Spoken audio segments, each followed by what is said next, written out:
How to fix camera not working or SD camera error on your Android device. Hi everyone, this is Kiran. Welcome back to another video, and in today's video we will learn how we can fix if you're getting an error like SD camera error or camera is temporarily unavailable. So without further delay, let's get started with this video.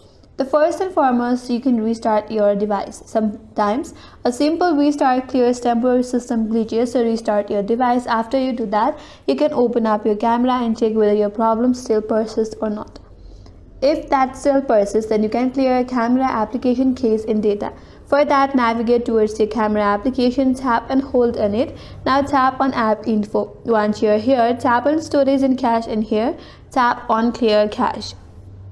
After that, go back and check whether your problem will be now solved or not. If that still does not help you, again navigate to the same page and under storage tap on clear storage, and here tap on OK.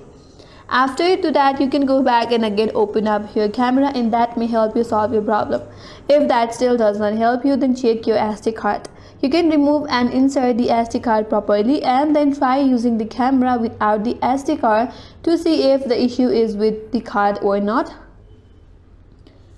If the issue is with the card, then you can consider formatting the SD card, but before that, back up all of your important files from your SD card. After you do that, now check whether your problem is now solved or not. If still not, then check for your permissions for the application. So again, tap and hold on camera application, then tap on app info. Here tap on permissions and make sure that you have allowed all the necessary permissions for the camera, such as storage, phones and videos, microphone, etc. If that still does not help you, then check for your system software update.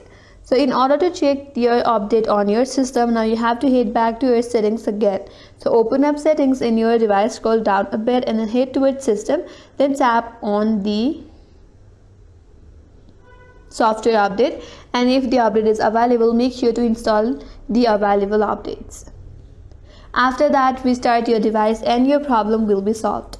And that's all for today's video. Hope this video was helpful, and if you're new to our channel, consider subscribing. Thanks for watching and stay tuned for more videos.